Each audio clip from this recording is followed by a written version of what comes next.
Hello दोस्तों, स्वागत है आपका आपके अपने यूट्यूब चैनल स्टडी ओपी में। तो हमने कर लिया है अपना मॉड्यूल 1 कंप्लीट, जो कि है differential equations of first order and first degree. और हमने अपना कर लिया है मॉड्यूल 2 कंप्लीट, जो कि है हायर ऑर्डर डिफरेंशियल इक्वेशंस। ठीक है, तो ये दोनों मॉड्यूल कवर करते हैं हमारा डिफरेंशियल इक्वेशंस का पार्ट। हमारा डिफरेंशियल इक्वेशंस हो गया है ख़त्म। अब हम इस वीडियो में स्टार्ट करने वाले हैं मॉड्यूल 3, जो कि है बीटा एंड गामा फंक्शंस। तो इस मॉड्यूल में हम सीखेंगे बीटा एंड गामा फंक्शंस क्या होता है और उनका क्या यूज़ कर सकते हैं हम लोग इंजीनियरिंग मैथमेटिक्स के प्रॉब्लम्स में। ठीक है, तो सबसे पहले स्टार्ट करते हैं गामा फंक्शन। ठीक है, गामा फंक्शंस क्या होते हैं। अब हम लोगों ने डिफरेंशियल इक्वेशन में बहुत सारा इंटीग्रेशन सॉल्व किया। Integration was the biggest part of the sum. इस सम हम लोग कंसेप्ट से इंटीग्रेशन तक लेके आते हैं और फिर उसके बाद इंटीग्रेशन सॉल्व करना रहता है। लेकिन कुछ इंटीग्रेशन ऐसे होते हैं जिनको सॉल्व करना बहुत डिफिकल्ट हो जाता है। फॉर एग्जांपल, अगर मैं आपको दे दूँ ये वाला integration e raise to minus x x raise to 3 dx। ठीक है, तो कैसे सॉल्व करेंगे इसे? आइलेट रूल से। तो आइलेट रूल में हमारा अलजेब्रिक पहले आएगा, तो ये हमारा u है, ये हमारा है v। तो u इंटीग्रेशन v, तो इंटीग्रेशन बाय पार्ट से सॉल्व करना है। क्या फॉर्मूला रहता है? Integration u into v is equal to u integration v minus integration of derivative of u integration of v। ठीक है, तो कैसे आएगा? u integration of v minus integration of derivative of u क्या हो जाएगा? 3x² integration of v e raise to minus x upon minus 1 dx। ठीक है, ये हो जाएगा minus x³ e raise to minus x minus, अब क्या हो जाएगा ये, plus integration of 3x² e raise to minus x dx। ठीक है, minus x³ e raise to minus x plus 3, ये u है ये v है, u integration of v minus integration of derivative of u which is 2x integration of v e raise to minus x upon minus 1 dx। ठीक है, तो minus x³ e raise to minus x minus 3x² e raise to minus x minus minus plus 3 into 2 which is 6x e raise to minus x, इसका integration करना है dx के respect. अब एक और बार करना पड़ेगा हमें, minus x³ e raise to minus x minus 3x² e raise to minus x plus 6x e raise to minus x, again u into v, u integration of v minus integration of derivative of u which is 1 integration of v which is e raise to minus x, तो ये हो जाएगा plus e raise to minus x. ठीक है, तो finally क्या आएगा? x³ e raise to minus x minus 3x² e raise to minus x minus 6x e raise to minus x plus 6 e raise to minus x. ठीक है, तो ये हमारा हो गया इंटीग्रेशन। ठीक है, तो हम सॉल्व कर सकते हैं इसे, लेकिन ये सॉल्व करना डिफिकल्ट है ना, क्योंकि इसमें हमें 4 बार u इंटू वी रूल लगाना पड़ा। एक बार यहाँ पर, दूसरी बार यहाँ पर, तीसरी बार यहाँ पर और चौथी बार यहाँ पर पड़ा। तो ऐसे सम सॉल्व करने के लिए हम यूज़ करते हैं गामा फंक्शंस का। तो बेसिकली गामा फंक्शंस का क्या यूज़ है, बीटा और गामा फंक्शंस का क्या यूज़ है? They are use to solve difficult integrals. ठीक है, इतना ही यूज है गामा फंक्शन का। मतलब एक सेट फॉर्म रहता है gamma function and beta function में, अगर उस सेट फॉर्म में इंटीग्रेशन आ गया तो हम डायरेक्ट उसका वैल्यू लिख सकते हैं in terms of gamma and beta function. ये जब हम सम सॉल्व करेंगे तो समझ में आएगा। लेकिन क्या यूज है गामा फंक्शंस का और बीटा फंक्शंस का? डिफिकल्ट इंटीग्रल जो रहते हैं पर्टिकुलर फॉर्म में, उनको हम लोग इजीली सॉल्व कर सकते हैं using beta and gamma function. ठीक है, तो अब आते हैं गामा फंक्शंस पे। गामा फंक्शंस क्या होते हैं? तो as per definition of gamma functions को लिखा जाता है ऐसे, ये जो लाइन है ना, इसे हम रीड कैसे करते हैं? Gamma of n. Gamma of n का डेफिनेशन है integration 0 to infinity e raise to minus x x raise to n minus 1 dx। ठीक है, तो गामा ऑफ एन का डेफिनेशन है integration 0 to infinity e raise to minus x x raise to n minus 1 dx। मतलब अगर इस form में कोई भी इंटीग्रेशन आ जाता है तो उसे हम लिख सकते हैं gamma of n. For example, अगर ऐसे इंटीग्रेशन हमें मिला, integration 0 to infinity e raise to minus x x raise to 3 dx। ठीक है, यही इंटीग्रेशन हमने यहाँ पे सॉल्व किया है। ठीक है, बस उसमें लिमिट्स डाल दी हमने। तो इसे हम कैसे लिख सकते हैं, गामा ऑफ, यहाँ पे n-1 और यहाँ पे n है, मतलब यहाँ पे हमें क्या करना है, जो भी वैल्यू रहेगा उसमें एक ऐड करना है। तो यहाँ पे 3 है तो हम इसे क्या लिखेंगे, गामा ऑफ 4। ठीक है, फॉर एग्जाम्पल ऐसा इंटीग्रेशन आ गया e⁻x x⁻7, तो हम इसे क्या लिखेंगे, गामा ऑफ 8। मतलब x का जो भी पावर है उसको हमें एक ऐड कर देना और यहाँ पे लिख देना। ठीक है, 0 to ∞। अब इसमें क्या ध्यान रखने की चीज़ें हैं, ये सेट फॉर्म में लाने के लिए सबसे पहले जो इंटीग्रेशन के जो लिमिट्स है वो रहने चाहिए 0 to ∞, और कोई लिमिट्स नहीं चलेगा। 0 to 1 हुआ, 1 to ∞ हुआ, कुछ नहीं चलेगा, हमें 0 to ∞ ही चाहिए। तो ये सबसे पहला ध्यान रखने का चीज़ है। सेकेंड चीज़ क्या ध्यान रखना है हमें, यहाँ पे जो भी वेरिएबल है e⁻x, यहाँ पे जो भी वेरिएबल है उसी के साथ रहना चाहिए n-1। ठीक है, फॉर एग्जाम्पल अगर यहाँ पे e⁻x है और यहाँ पे y⁻n-1 है तो नहीं चलेगा। ठीक है, यहाँ पे जो भी वेरिएबल है वही यहाँ पर चाहिए। तो हमें बेसिकली क्या करना है, हमें जो भी सम दिया रहेगा उसे हमें इस फॉर्म में लाना है, और उसके बाद हम लिख देंगे उसका वैल्यू है गामा n। अब यहाँ पे जितने भी क्वेश्चन हमारे रहेंगे वो रहेंगे लिमिटेड इंटीग्रेशन के बेसिस पे। अभी तक हमने जितने भी क्वेश्चंस किए वो थे अनलिमिटेड इंटीग्रेशन के। अनलिमिटेड इंटीग्रेशन क्या होता है, फॉर एग्जांपल अगर मैंने आपको बोला कि ये इंटीग्रेशन सॉल्व करो, इंटीग्रेशन ऑफ x² dx, तो आप क्या लिखोगे, इसे इंटीग्रेशन x² करोगे x⁻³ प्लस। ठीक है, अब यहाँ पे ये जो c है इसे हम कहते हैं कांस्टेंट ऑफ इंटीग्रेशन। ठीक है, कांस्टेंट ऑफ इंटीग्रेशन, और जब भी हम लोग ऐसा इंटीग्रल लिखते हैं ऐसा, और ऊपर नीचे कोई लिमिट्स नहीं लिखते, तो इसे हम कहते हैं इनडेफिनेट इंटीग्रेशन। लेकिन अगर मैंने आपको ऐसे दे दिया integration of 3 to 4 x² dx, ठीक है, अब इसे हम कहते हैं लिमिट्स। ये जो नंबर थे ना 3 और 4, इसे हम कहते हैं लिमिट्स। तो 3 मेरा क्या हो गया, लोअर लिमिट, और 4 मेरा क्या हो गया, अपर लिमिट। और ऐसे इंटीग्रेशन को हम कहते हैं लिमिटेड इंटीग्रेशन या फिर डेफिनेट। तो अब इस चैप्टर में जितने भी क्वेश्चन हम करेंगे, जो भी इंटीग्रेशन रहेंगे वो कैसे रहेंगे, डेफिनेट इंटीग्रेशन। तो इसे कैसे सॉल्व करना है, जैसे आप इंटीग्रल निकालते हो ना वैसे ही निकालना है, बस सी नहीं लिखना है। तो कैसे करोगे आप, x² का इंटीग्रेशन क्या हो गया, x⁻³ सी नहीं लिखना है, लेकिन क्या करना है, इसको बॉक्स बना देना, और ये जो लिमिट्स है ना ये यहाँ पे लिख दो, नीचे 3 और ऊपर 4। अब आपको क्या करना है, x की जगह ये जो वेरिएबल है इसकी जगह आपको अपर लिमिट पुट करना है और माइनस करके लोअर लिमिट पुट करना है। फॉर एग्जांपल पहले मुझे करना है अपर लिमिट, तो मैं क्या करूँगा, 4³ ये पुट कर दिया अपर लिमिट, माइनस अब लोअर लिमिट करना है, तो क्या होगा 3³ विच इज इक्वल टू 4 का क्यूब होता है 64 और 3 का क्यूब होता है 27/3 विच इज इक्वल टू 37/3। ठीक है, अगर ऐसा इंटीग्रेशन रहा तो integration of e⁻x 0 to 2 dx, तो कैसे लिखेंगे, e⁻x का पहले इंटीग्रेशन निकालना है, e⁻x/-1 और फिर लिखना है हमें 0 to 2 which is equal to e⁻² upper limit minus e⁻0 lower limit divided by -1। तो ये क्या हो जाएगा, ये हो जाएगा 1/e², और ये हो जाएगा 1/-1, ये माइनस और ये प्लस, 1 - 1/e²। ठीक है, तो ऐसे हमें लिमिटेड इंटीग्रेशन सॉल्व करना है। तो क्या डिफरेंस है, बस इनडेफिनेट इंटीग्रेशन में हम कांस्टेंट ऑफ इंटीग्रेशन डालते हैं और डेफिनेट इंटीग्रेशन में हम लिमिट्स पुट करते हैं और फिर आंसर निकालते हैं। तो कैसे करना है, पहले अपर लिमिट पुट करना है, माइनस करके फिर लोअर लिमिट पुट करना है। ठीक है, इतना याद रखना। ठीक है, अब गामा फंक्शंस के कुछ प्रॉपर्टीज रहते हैं वो हम थोड़ा देख लेते हैं। Gamma n is equal to integration 0 to ∞ e⁻x x⁻n-1 dx। अब हम लिखेंगे अगर गामा ऑफ 1 मतलब n का वैल्यू मुझे क्या देना है 1, तो कैसे हो जाएगा, gamma of 1 is equal to integration 0 to ∞ e⁻x x⁻1-1 which is 0 dx।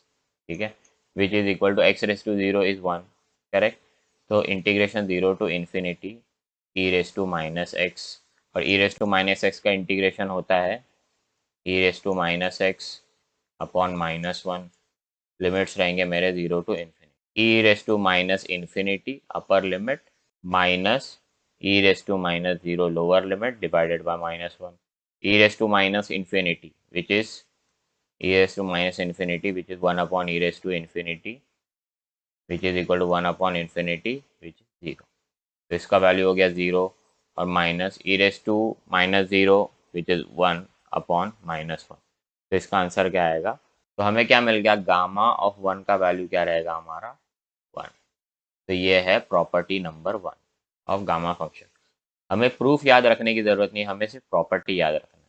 तो property number 1 of gamma functions is gamma of 1 is equal to 1. ठीक है, ये फर्स्ट हो गया. ऐसे ही सेकेंड प्रॉपर्टी है gamma of half is equal to root pi. ठीक है. थर्ड प्रॉपर्टी है हमारा gamma of n plus 1 is equal to n gamma n. For example अगर हम लिखते हैं गामा ऑफ 3/2, गामा ऑफ 3/2, तो उसे कैसे लिख सकते हैं?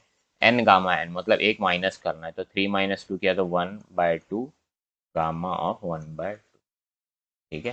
फोर्थ प्रॉपर्टी है gamma of n plus 1 is equal to n factorial. ये हम कब यूज़ कर सकते हैं? जब हमारा n जो है वो नेचुरल नंबर है. ठीक है, क्योंकि factorials are only defined for natural numbers. For example अगर आया गामा ऑफ 5 तो उसे लिख सकते हैं 4 फैक्टोरियल, गामा ऑफ 8 इसे लिख सकते हैं 7 फैक्टोरियल एंड सो ऑन. ठीक है. फिफ्थ प्रॉपर्टी है हमारा gamma of n is equal to gamma of n plus 1 upon n. ठीक है. अब ये एक्चुअली नया प्रॉपर्टी नहीं है. अगर आप देखोगे ये थर्ड प्रॉपर्टी जो है, इसमें ही अगर मैं गामा n को यहीं पे रख दूँ और n को वो साइड ले जाऊँ तो ये आ जाएगा gamma n is equal to n plus 1 upon n. ठीक है. लेकिन ये प्रॉपर्टी को अलग से इसलिए लिखा है क्योंकि इसका हम लोग यूज़ करते हैं जब हमारा n जो है वो नेगेटिव वैल्यू आता है. n जब हमारा नेगेटिव रहता है तो हम इस प्रॉपर्टी का यूज़ करते हैं. जब सम सॉल्व करेंगे तो हमें पता चल जाएगा. और लास्ट प्रॉपर्टी है gamma n gamma 1 minus n is equal to pi upon sine n pi. ठीक है. तो ये है हमारे 6 प्रॉपर्टीज ऑफ गामा फंक्शन. ये 6 प्रॉपर्टीज हमें याद रखने हैं. सारे सम्स इसी पे बेस्ड है. ठीक है. अब हम स्टार्ट करते हैं सम्स. तो अब करेंगे हम टाइप 1 के क्वेश्चंस. टाइप 1 में जो हमारे इंटीग्रल्स रहेंगे वो इस फॉर्म में रहेंगे. Integration 0 to infinity x raise to m e raise to minus f of x dx.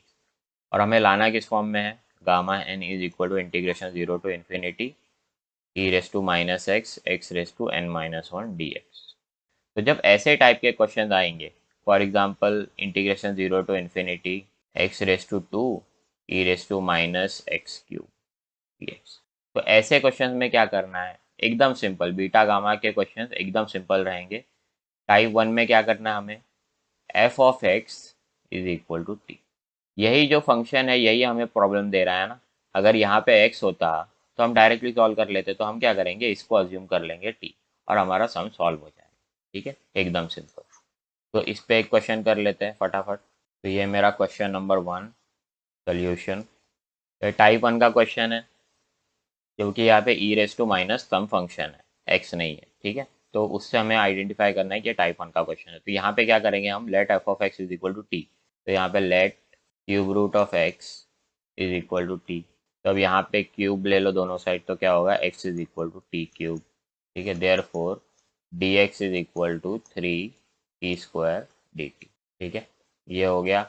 अब यहाँ पे अभी इसके पहले जो भी क्वेश्चंस किए थे हमने हायर ऑर्डर डिफरेंशियल इक्वेशन और differential equation of first order and first degree में, तो वो सारे कैसे थे?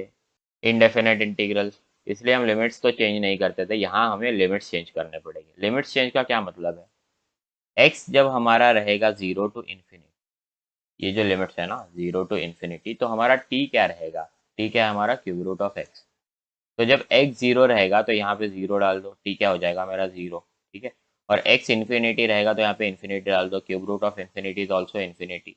तो यहाँ पे x और t के क्या वैल्यूज आ जाएंगे? जब x से 0 टू इन्फिनिटी तो t भी क्या रहेगा? 0 टू इन्फिनिटी. ठीक है. तो ऐसे हमें पुट करना.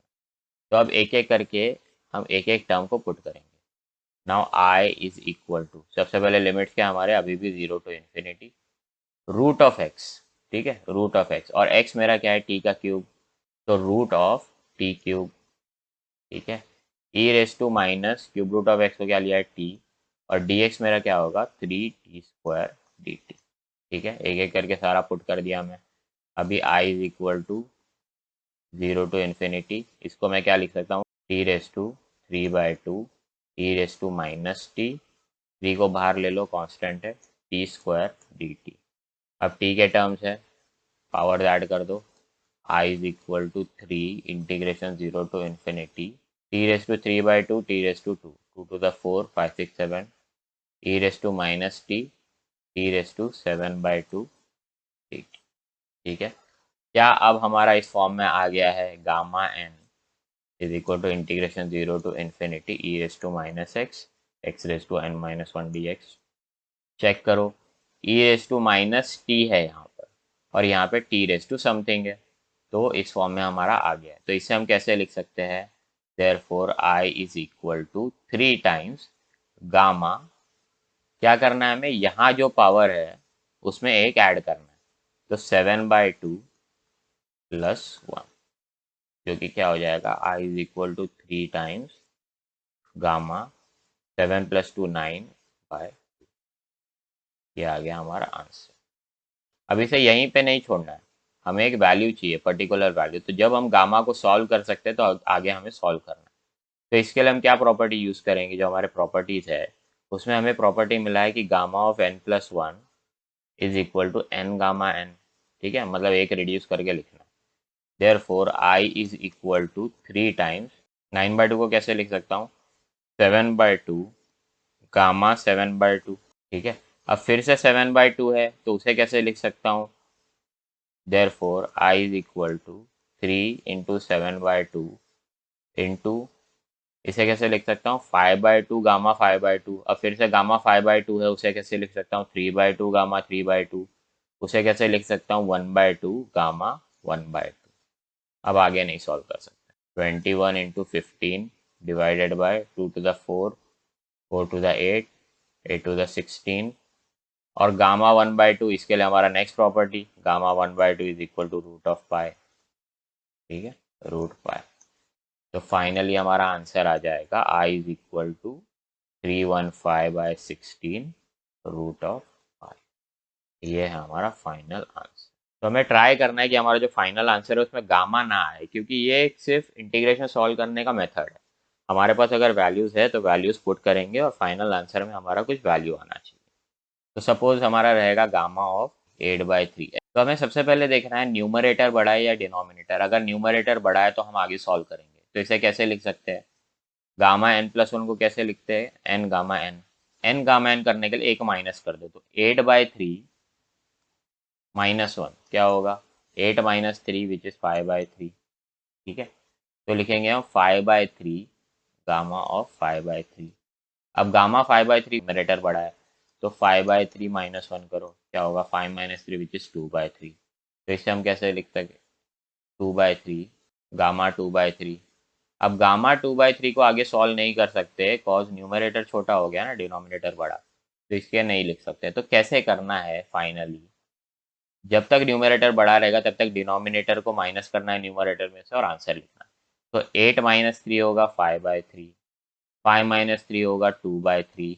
अब न्यूमरेटर छोटा हो गया तो लिख दो गामा ऑफ 2/3, ठीक है। वैसे ही हम अगर लिखेंगे गामा 9/2 तो कैसे करेंगे, 9 - 2 7/2, 7 - 2 5/2, 5 - 2 3/2, 3 - 2 1/2। अब छोटा हो गया तो गामा ऑफ 1, ठीक है। ऐसे हमें सॉल्व करना है gamma. Let's move on to next question. This is my next question solution. तो हमें डिनोमिनेटर में तो कुछ चाहिए ही नहीं, तो हम क्या करेंगे, सब कुछ न्यूमरेटर में लेके आएंगे। तो I is equal to integration 0 to infinity e raise to -x³, ठीक है। रूट x को ऊपर ले लिए तो क्या हो जाएगा, x रेस टू -1/2 dx, ठीक है। अब फिर से देखो, e रेस टू माइनस क्या है, x तो है नहीं, फंक्शन ऑफ x है, तो टाइप 1 का क्वेश्चन है, तो let x³ is equal to t, ठीक है। तो x क्या हो जाएगा मेरा, t raise to 1/3, dx is equal to 1/3 t raise to -2/3 dt, ठीक है, अब लिमिट चेंज करने, तो x मेरा है 0 टू इन्फिनिटी, तो t is equal to x cube. जब x है 0 तो t भी क्या होगा 0, जब x है इन्फिनिटी तो t भी क्या है इन्फिनिटी। ये अभी भले ही सारे जो लिमिट्स है वो सेम आ रहा है, लेकिन इसका मतलब ये नहीं आप ये स्टेप स्किप कर सकते हो, नहीं तो मार्क्स नहीं मिलेंगे। Therefore i is equal to, limits क्या हमारे 0 टू इन्फिनिटी, ठीक है, e raise to minus x cube की जगह क्या लिया मैंने, t raise to minus t. X की जगह क्या है मेरा, t raise to 1/3, t raise to 1/3 raise to minus 1/2, और dx की जगह क्या है 1/3 t raise to minus 2/3 dt, ठीक है। Therefore i is equal to integration 0 to infinity e raise to minus t raise to minus 1/6, 1/3 मेरा constant है बाहर आ गया, t raise to minus 2/3 dt। Therefore i is equal to 1/3 integration 0 to infinity e raise to minus t। अभी powers को add करना है तो 6 है, तो इससे मैं नीचे 2 से मल्टीप्लाई, ऊपर 2 से मल्टीप्लाई, तो -1 -4 -5/6 dt। अभी हमारा इस फॉर्म में आ गया है, gamma n is equal to integration 0 to infinity e raise to minus x raise to n-1 dx, इस फॉर्म में आ गया है।